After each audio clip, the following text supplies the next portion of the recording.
이 시간 아픈 곳을 하나님 말씀으로 은혜를 나누자 하겠습니다. 톨스토이는 사람들을 각자의 십자가를 진 채로 살아간다고 말합니다. 사람들 겉으로 보면 어떻게 보입니까? 굉장히 스마트하게 보이죠. 저 사람은 걱정이 없을 것 같다, 그렇게 보이지 않습니까? 근데 그래서 그 사람들이 이렇게 어떻게 보이냐면 달인처럼 보일 때가 있습니다. 그런데 그 사람 안에를 들여다 본다 하면 뭐가 있습니까? 그 사람에게도 걱정하고 상처가 있다는 것입니다. 그럼 사람들에게는 어떤 상처가 있을까요? 사람들에게는 어떤 걱정이 있을까요? 일단 가정의 걱정이 있습니다. 자녀 걱정이 있습니다. 그럼 자녀들을 왜 걱정합니까? 자녀가 말을 더럽게 듣지 않습니다. 매일같이 사고만 친다고 합니다. 그런 사람들은 가정 자녀 걱정할까요? 아니요. 사람들 가운데서도 직장에 걱정을 하는 사람들도 있다는 것입니다. 그럼 직장 걱정은 뭡니까? 승진이 되지 않아서, 그리고 직장에서 퇴직 통보를 받은 사람들은 뭐라고 합니까? 우리는 앞으로 어떻게 살아가면 좋을까? 그래서 사람들은 미래를 생각하게 되면 뭘 느끼게 됩니까? 고통을 느끼면서 걱정하지 않습니까? 그럼 이것만 그럽니까? 아닙니다. 내가 죽을 병에 걸리면 어떡하지? 내가 하는 일이 잘 풀리지 않으면 어떡하지? 나한테 이런 죄가 있는데 사람들한테 나한테 있는 죄를 걸리면 어떡하지? 저 사람은 정말이지 꼴도 보기 너무나도 싫은데 그걸 저 사람한테 걸리면 어떡하지? 내가 저 사람들보다 잘 해야 되는 게 한두 가지가 아닌데 그걸 걱정하는 사람들이 있다는 것입니다. 저 사람이 내 뒤통수를 치는 거 아니야? 저 사람이 나를 배신하면 어떡하지? 하는 걱정이 있다는 것입니다. 사람의 고민은 뭐라고 하냐면 천태만상이라고 말합니다. 그럼 천태만상은 뭡니까? 천가지 모습, 만가지 현상이라고 말합니다. 사람들에게는 고민이 있고 고통이 있고 상처가 있습니다. 그런데 나는 상처받지 않았어, 이렇게 말할 수 있는 사람 있습니까? 한 명도 없습니다. 사람들에게는 상처가 있고 걱정이 있습니다. 난 없는데, 난 아닌데, 지금의 마음에, 내 마음에 상처가 없는데, 지금의 나는 고통이 없는데, 지금의 나는 슬픔이 없는데, 그런데 이렇게 말할 수 있습니다. 그런데 지금은 아니더라도 그게 나중에는 생길 수 있다는 것입니다. 그런데 반대로 지금 어려운 것을 잘 극복하면 미래 어려움은 축복이 되고 은혜가 됩니다. 그래서 잠언 18장 14절 말씀에는 이렇게 말합니다. 사람의 심령은 그의 병을 능히 이기려니와 심령이 상하면 그것을 누가 일으키겠느냐. 사람들에게는 육체의 병이 있습니다. 그런데 육체의 병보다 더 심한 것이 있습니다. 그게 뭡니까? 바로 우리 마음에 있는 병이라는 것입니다. 우리 몸에 상처가 나면 치료하면 됩니다. 그런데 우리 마음에 상처가 나면 치료 어떻게 합니까? 우리가 치료해 주는 누구입니까? 바로 우리를 변화시켜 줄 수 있도록 인도해 주는 누구입니까? 바로 하나님이라는 것입니다. 오늘 말씀을 통해 치료해 주시는 하나님을 알아가고자 합니다. 다윗은 15살에 왕으로 기름을 부음을 받았습니다. 다윗이 왕으로 기름 부음을 받았는데 어려움이 없습니까? 바로 왕이 됩니까? 아닙니다. 이제부터 시작이라는 것입니다. 다윗은 수많은 위기를 겪었습니다. 다윗은 죽을 고비를 한두 번 넘겼던 것이 아닙니다. 다윗은 20살에 골리앗하고 싸워 이겼습니다. 다윗은 어린 나이에 이스라엘 장관이 됩니다. 장관인데 어려움이 없습니까? 아니요, 있습니다. 그럼 어떤 어려움이 있습니까? 다윗은 전쟁에 나가게 되면 다 이겼습니다. 그랬더니 사람들이 다윗을 찬양하지 않습니까? 그런 다윗을 보고 누가 질투합니까? 사울이 질투하기 시작합니다. 그래서 사울은 군인들을 풀어서 다윗을 죽이려고 합니다. 그럼 이때 다윗의 직책은 장관입니까? 아닙니다. 다윗은 도망자가 되어버렸습니다. 다윗은 계속해서 도망을 칠 수밖에 없었습니다. 도망치는데 어디로 도망치게 됩니까? 이스라엘 적 블레셋으로 도망치게 됩니다. 그런데 블레셋한테 다윗은 뭡니까? 원수이지 않나요? 죽여야 하는 그런 대상입니다. 블레셋 왕도 다윗을 죽이려고 했습니다. 그런데 이때 다윗은 어떤 연기를 하게 됩니까? 미친 연기를 하지 않습니까? 침을 흘리는 미친 모습을 보이게 됩니다. 미친 모습으로 그 순간을 피할 수는 있었습니다. 그런데 다윗의 그런 모습을 보면서 뭘 느낍니까? 비참하지 않나요? 처참하지 않습니까? 다윗은 이런 상황인데 어떻게 하냐면 다윗은 이런 상황인데 주저앉는 것이 아니라 하나님 앞으로 나아가는 것입니다. 다윗은 죽음 앞에서, 두려움 앞에서, 걱정 앞에서 본인 자신을 의지했던 것이 아니라 겸손하게 주님 앞으로 나아갔습니다. 그러면서 어떻게 나아가냐면 눈물로 간절하게 나아갔다는 것입니다. 그랬을 때 하나님께서 다윗을 위로해 주지 않았습니까? 그럼 어떻게 위로합니까? 다윗의 상한 마음을 치료해 주셨다는 것입니다. 다윗이 처한 죽음이나 위기에서 구해 주셨습니다. 그럼 그것만 그럴까요? 아닙니다. 다윗은 10년이라는 시간 동안 사울을 피해 다녀야만 했습니다. 도망쳤습니다. 다윗이 그렇게 훈련받고 30살에 이스라엘 왕이 되었습니다. 여러분, 다윗은 어떤 왕입니까? 이스라엘 가운데 가장 위대한 왕이지 않습니까? 우리는 어려운 시대를 살아가고 있습니다. 우리 마음에는 여전히 상처가 있습니다. 상처가 있지만 그 상처를 잘 치유하게 되면 우리는 행복한 삶을 살아갈 수 있게 됩니다. 우리는 성공할 수 있게 됩니다. 우리는 승리할 수 있게 됩니다. 그래서 여러분, 우리는 누구를 만나야 됩니까? 바로 치료해 주시는 하나님 우리 아버지를 만나야 되지 않겠습니까? 그럼 하나님은 누구를 가까이 하게 될까요?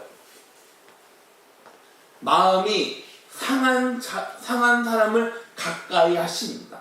18절 말씀을 보면 여호와의 마음이 상한 자를 가까이 하시고 충심으로 통회하는 자를 구원하시는 도다. 여기에 마음이 상했다. 이 말은 마음이 깨졌다. 마음이 산산조각이 났다는 것입니다. 오한마라는 거 여러분 아시죠? 오한마가 뭐예요? 오한마.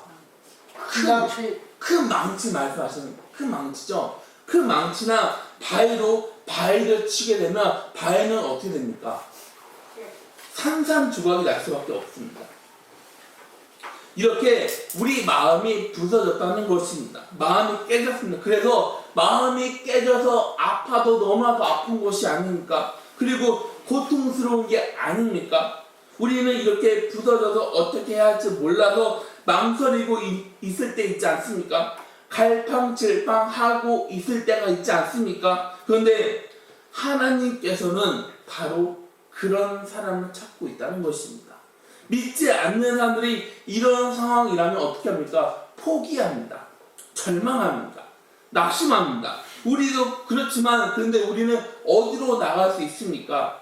하나님 앞으로 나갈 수 있는 게 아닙니까? 변함없는 하나님께서 나와 함께 한다는 사실을 느끼십니까? 하나님이 우리와 함께하면 우리는 뭘 느끼게 됩니까?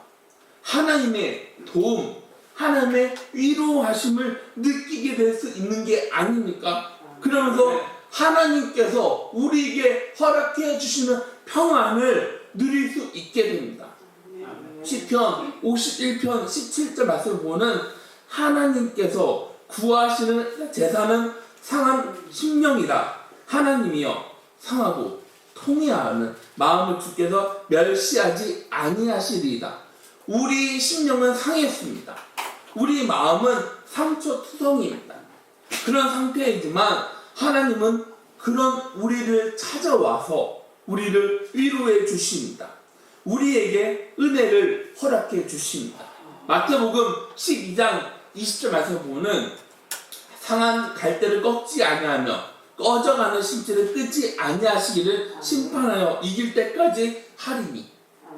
상한 갈대 꺼져가는 언약한 우리를 꺾지 않고 위로해 주신다고 말씀하십니다. 보호하는 하나님의 은혜를 말하는 게 아니겠습니까? 그럼 우리는 어떻게 하면 하나님하고 가까워질 수 있을까? 우리는 간절해야 합니다. 그럼 언제까지 간절해야 될까요? 겸손해질 때까지, 하나님을 사랑할 때까지 우리는 간절하게 구해야 하는 것입니다.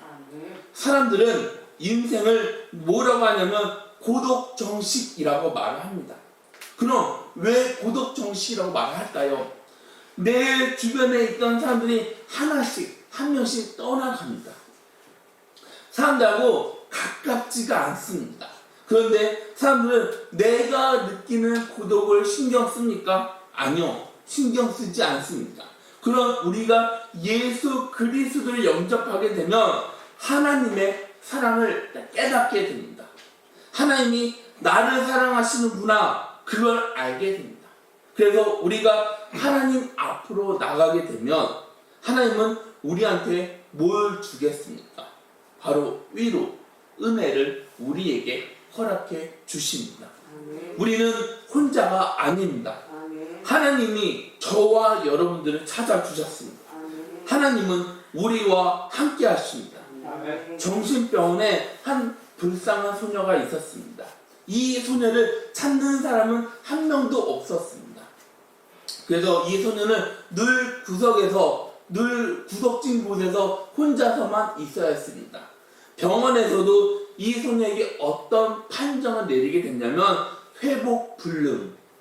그런데 이상한 건 이 소녀를 매일같이 찾는 사람이 있었습니다. 그것도 한 손에는 과자를 들고 찾아와서, 얘야, 나는 너를 사랑한다. 너는 혼자가 아니다. 내가 너와 함께 하잖아. 이렇게 말을 했습니다. 간호사는 6개월이라는 시간 동안 매일같이 찾아와서 위로하고 사랑을 베풀었습니다. 그러자 소녀의 마음은 조금씩 열리기 시작했습니다. 그때 이 소녀는 웃음을 다시 찾을 수 있었습니다.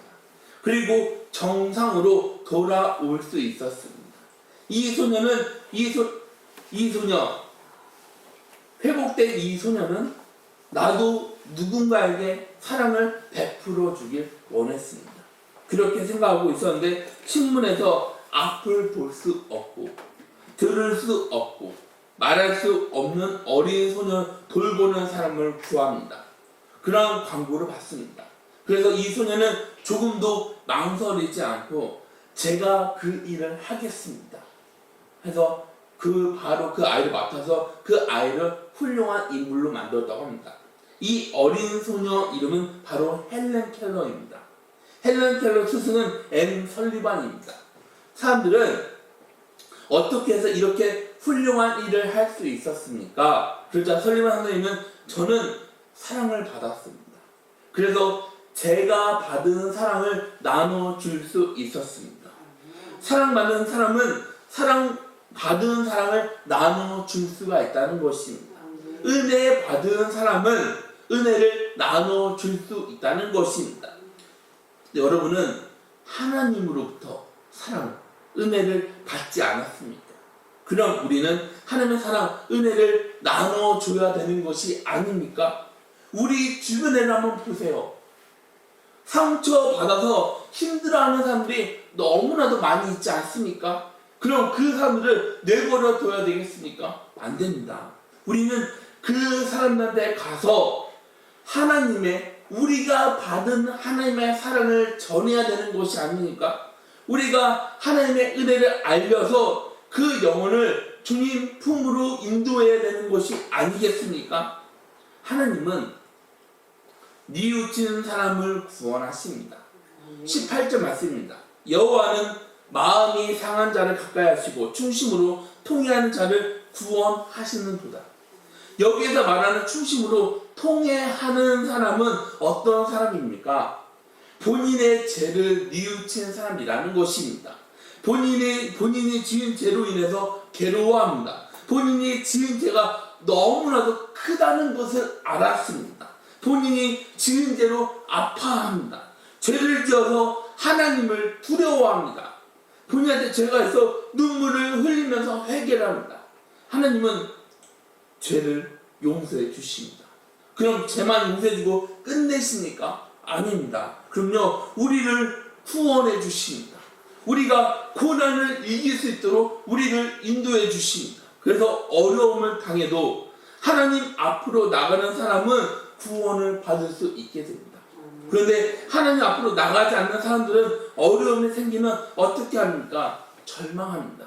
낙심해서 삶을 포기하게 됩니다. 사무엘상 1장 10절 말씀을 보면 한나가 마음이 괴로워서 여호와께 기도하고 통곡하며, 이사야 57장 15절 말씀을 보면은 지극히 존귀하며 영원히 거하시며 거룩하다 이름하는 이가 이와 같이 말씀하시되 내가 높고 거룩한 곳에 있으며 또한 통회하고 마음이 겸손한 자와 함께 있나니 이는 겸손한 자의 영을 소생시키며 자의 마음을 소생시키려 합니다. 우리는 하나님 앞으로 나아가서 통곡해야 합니다. 그런데 통곡하지 않는 사람은 어떻게 해요? 본인의 힘으로 모든 것들을 해결하려고 합니다. 그렇게 하다가 안 되면 절망하면서 파산하게 되는 거이지 않습니까? 본인 힘으로 모든 것을 해결할 수 있습니까? 아니요, 해결할 수 없습니다. 그런데 믿는 우리는 하나님 앞에서 통곡할 때 하나님께서는 상처받은 우리를, 힘들어하는 우리를 찾아와서 위로해 주십니다. 위로해 주면서 우리에게 새로운 마음을 허락해 주신다. 그래서 우리에게 희망을 허락해 주는 것이지 않습니까? 마태복음 5장 4절 말씀 보면 애통하는 자는 복이 있나니 그들이 위로를 받을 것이니요. 하나님 앞에서 애통하는 사람은 하나님으로부터 위로를 받게 됩니다. 이렇게 하나님 앞에서 크게 뉘우친 사람은 하나님이 소원을 이루어 주십니다. 병에서 자유를 누릴 수 있도록 인도해 주십니다. 마음하고 영이 새로워져서 축복을 받을 수 있습니다. 일본 한 업체에서 기발한 아이디어를 냈습니다. 그거는 무조건 욕을 들어준다는 것입니다. 직원들의 화풀이를 들어주겠다는 것입니다. 여러분이라면 어떻게 하겠습니까? 바로 전화해서 내가 돈을 내고 내 안에 있는 그 상처받은 것들 다 얘기를 하겠습니까? 여러분은 어떻게 하시겠습니까? 예, 지금 저한테 얘기를 안 하시는데 나중에 저한테 전화를 해주시면은 저는 다 들어드리겠습니다. 근데 일본에서 그 전화가 끊어지지가 않았다고 합니다. 미국에서도 이런 비슷한 주문이 끊어지지 않는다고 합니다. 여러분 가운데 누가 내 얘기를 들어준다면, 누가 내 원한을 들어준다면, 누가 내 불평을 들어준다면 좋겠다고 생각하는 사람들이 있습니다. 그런데 여러분, 그거는 사람들 앞으로 나아가는 것이 아니라 우리는 하나님 앞으로 나아가야 합니다.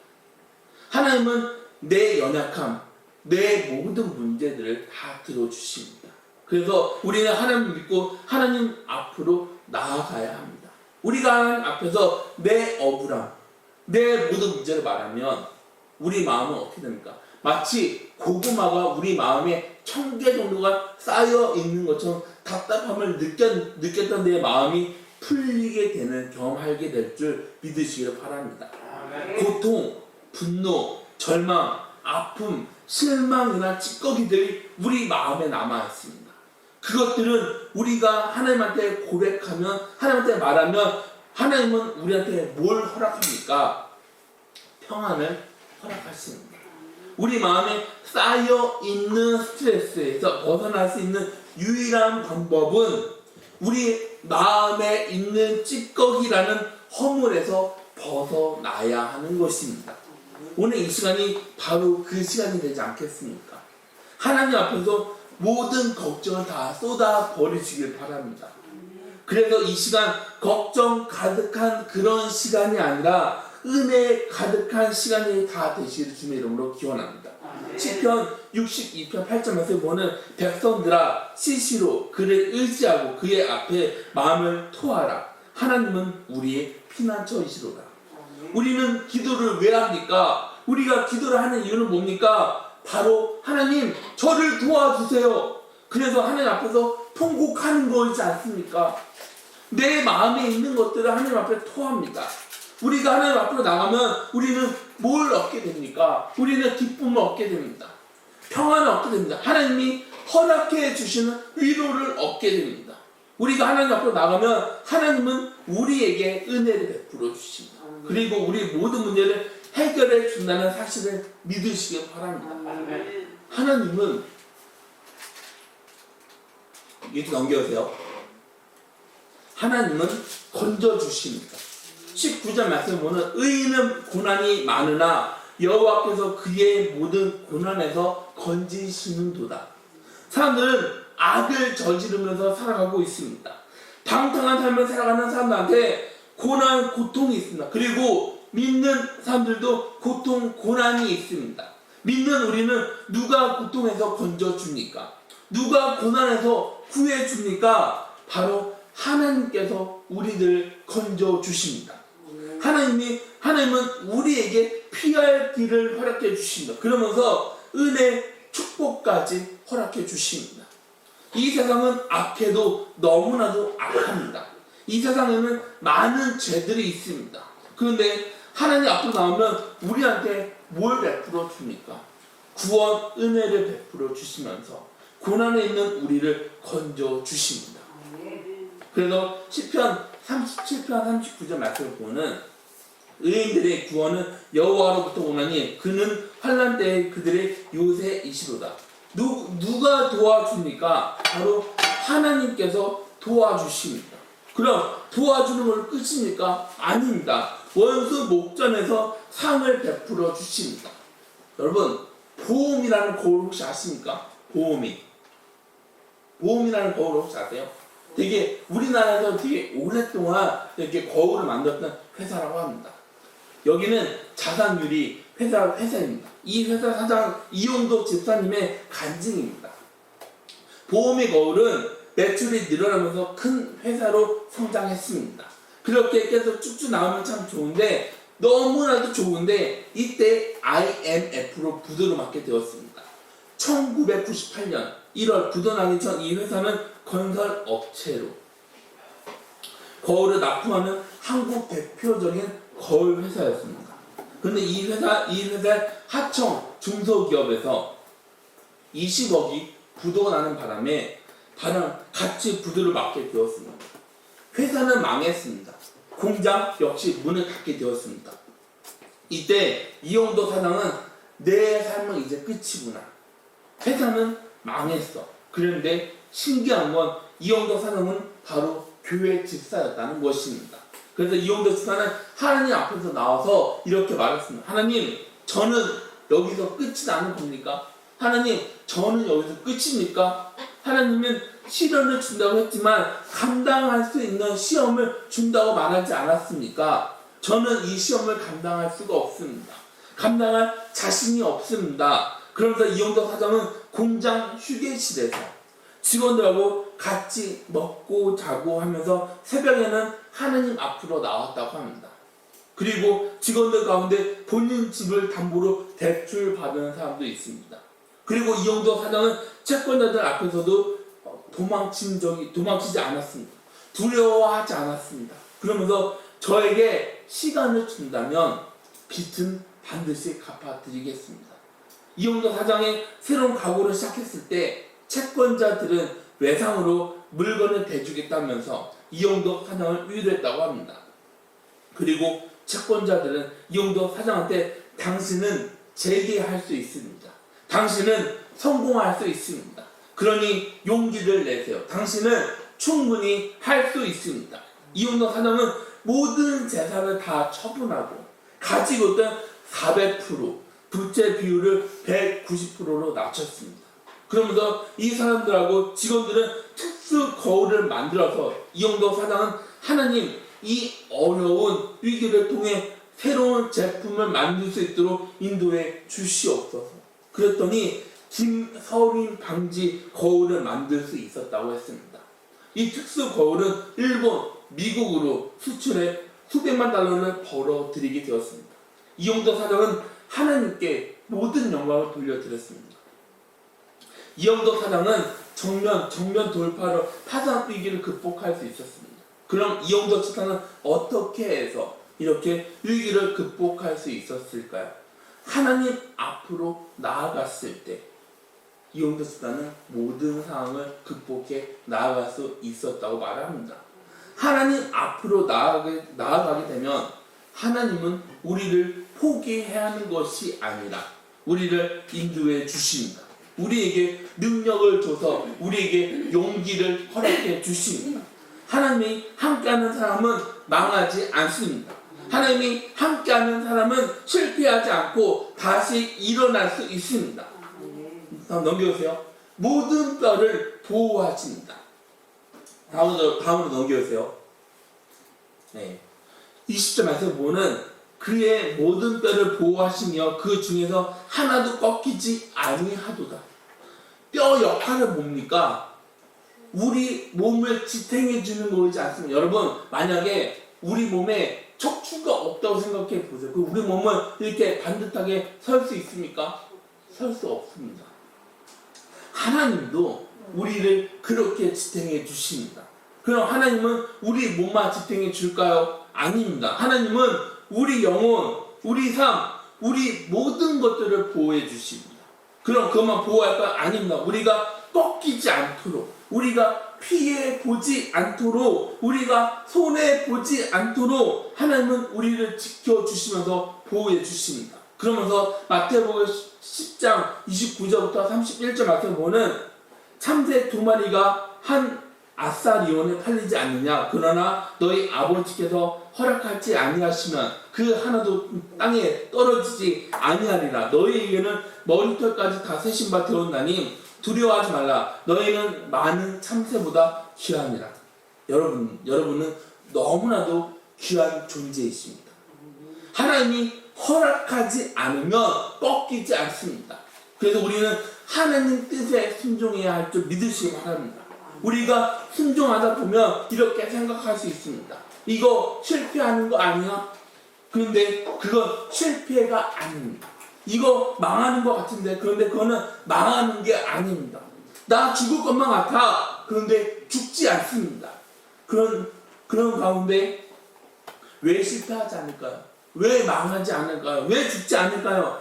하나님이 우리와 함께하면, 우리가 하나님 앞으로 나아가면, 우리가 회개하면 하나님은 변함없이 우리를 보호해 주십니다. 우리에게 은혜를 베풀어 주십니다. 그래서 이사야 58장 11절 말씀 보면 여호와가 너를 항상 인도하며 메마른 곳에서도 내 영혼을 만족하게 하며 내 뼈를 견고하게 하리니 너는 물된 동산 같겠고 물이 끊어지지 아니하는 샘 같을 것이다.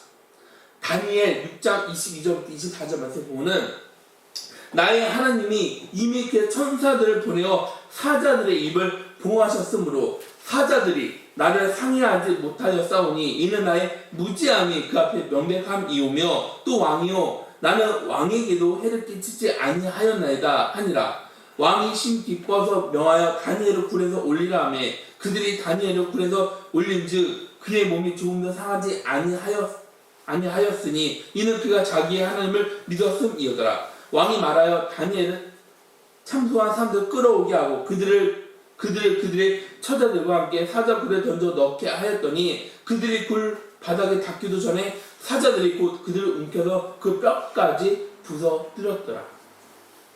하나님의 보호하심은 사자 굴 속에서도 해를 당하지 않습니다. 다니엘 이야기입니다. 다니엘은 다리오 왕에게 신임을 받았습니다. 그런데 이거는 예전이나 지금이나 그런 사람들이 있나 봐요. 신임 받는 게 질투가 나서 그래서 사람들이 다니엘을 모함하기 시작합니다. 막 선동하기 시작합니다. 그래서 다니엘은 어디로 들어가게 됩니까? 사자 굴로 들어가는데 하나님께서 천사를 미리 보내 사자 입을 막았습니다. 다니엘이 사자 굴에서 나왔을 때 머리털 하나도 상하지 않았습니다.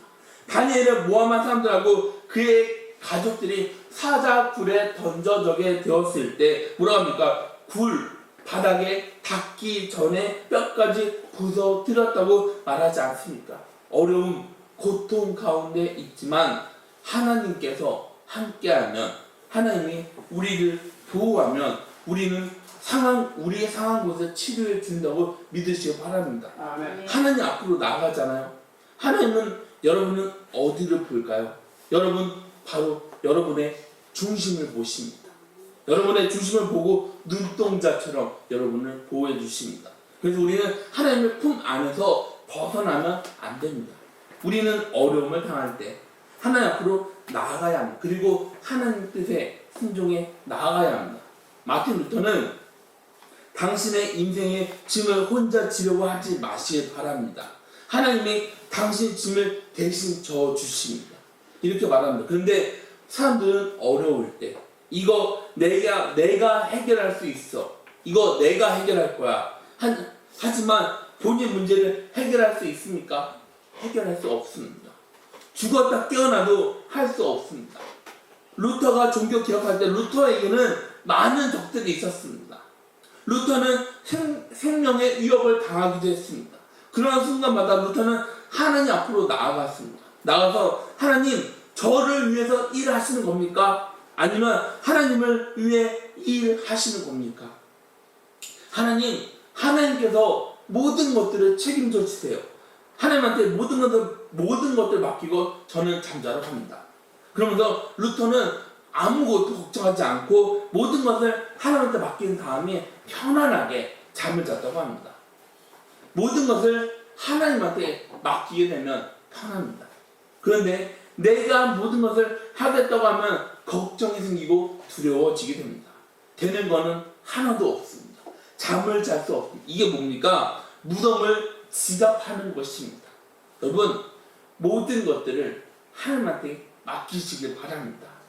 예수님처럼 내 뜻이 아니라 아버지 뜻대로 이루어 주시옵소서. 하나님을 의지하는 사람, 하나님한테 모든 것을 맡기는 사람을 하나님께서 인도해 주십니다. 그런데 맡기지 않고 하나님의 일을 제가 하겠습니다. 그 사람은 실패할 수밖에 없습니다. 상처 누구에게나 다 있습니다. 상처가 있어도 낙심하지 말고 하나님 앞으로 나오시기 바랍니다. 누가 여러분을 위로하겠습니까? 하나님이 여러분을 위로해 준다는 그 사실을 깨달으시기 바랍니다. 우리는 혼자가 아닙니다. 하나님은 늘 변함없이 우리와 함께 해주십니다. 하나님은 우리를 돌봐 주십니다. 그래서 우리에게 어려움이 있어도 우리를 승리할 수 있도록 인도해 주십니다. 우리가 피할 길을 만들어 주십니다. 여러분, 우리는 그래서 믿음으로 나아가야 합니다. 그럼 하나님은 우리에게 은혜와 축복, 기적을 허락해 준다고 믿으시기 바랍니다. 믿지 않는 사람들은 낙심해서 앉을 수밖에 없습니다. 일어날 수가 없습니다. 그건 우리도 마찬가지입니다. 그런데 우리가 하나님 앞으로 나가려면 우리는 깨져야 합니다. 우리가 깨져서 하나님 앞으로 나가면 하나님은 우리 삶을 인도해 주십니다. 하나님이 우리 삶을 인도하면 우리는 실패의 삶이 아니라 승리의 삶을 살아가게 될 줄 믿으시기 바랍니다. 승리하면서 기적을 체험하는 그런 설 명절 기간이 되는 저와 여러분들이 다 되시를 주님의 이름으로 축원합니다. 다 같이 기도하시겠습니다.